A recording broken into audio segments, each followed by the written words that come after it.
Now there are other choice questions other than just multiple choice. If we actually go to more, there are some other features here. The one I like the most is ranking. So ranking, you can actually put multiple different options, and then your participants actually have to put them in order from top or best to the bottom, which is the worst. So my question is, which is your favorite building to have a class on campus? So it doesn't look anything too crazy, but if I go to test, I can actually see what my students see. It's not a drag. You use the arrows to move them higher up or lower in your rankings. When I'm all done, I'm gonna hit submit response. Now the instructor can see the most wanted and least wanted. Always remember to clear your responses after doing a test. Otherwise, if I go to response history, I can see that my test recorded a response.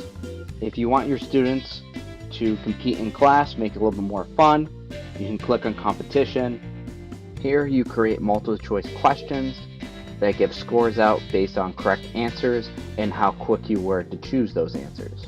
I actually already have one built up on NU Facts as an example. As you can see, the competition visually looks a little different than a regular multiple choice question. What's nice is you're able to assess multiple MCU type questions, and like multiple choice, you can add pictures and choose a correct answer. You are limited on the competition settings. Feel free to toggle on or off certain settings and even adjust the timer. Now I'm going to play this activity, which is going to activate it, and most likely you're going to want to clear previous responses. Otherwise, you're going to have old participants show up on the leaderboards. Something important to note is that this has to be a synchronous activity, because when I move along with the arrows, the participants are forced to follow along on their screens. So it's going to come up with the question, what year was Niagara University founded? And I'm going to pull up one of the participants' screens, and it only shows the question. They can't answer it until I move on to the next one. Here they're presented the choices, and on their screen they're going to be able to choose one. Because I toggled that they can change their answer, they have either until the timer's up or I move on to the next slide. And when I move on to the next slide, it shows what is the correct answer and the percent of people that chose that answer. As a participant, it tells them correct, and based on how quick I was, determines how many points I get. So right now, Peter Parker is in the lead. Tony Stark got the question wrong, and that's why he got 0 points. Here's the second question, and again, they can't answer until I move on to the next slide. Now I'm presenting my choices. As a participant, I'm going to answer.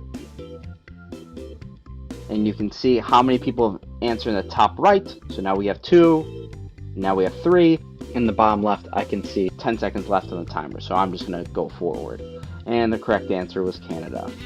When you're done with all of your questions for the competition, it's going to label first, second, and third based off of points received. The last important feature I want to show you is survey, which is kind of similar to competition, at least visually. Functionality, there's more you can do in survey. As you can see right here, I can start with multiple choice, or I can go to word cloud, Q&A, ranking, open-ended text. A lot more you can do in survey. However, in a survey, there is no correct answer. In a survey, you're just trying to acquire data. So you can already see on the right side, you get some more survey settings, still some multiple choice questions, but for this one, I actually chose ranking. So they can rank which unit they want to focus on. Survey and competition are the only activities where you're able to add more than just one question. In survey, you can add many types. This is what it looks like in present mode. I can simply leave this up so I can see surveys completed, surveys being underway. I made this anonymous because I just want to see the pulse of the room. I can tell it's anonymous in the top left. Students aren't going to be following along with me, but if I go to the responses tab, I'm able to see how students are answering based on the percentages.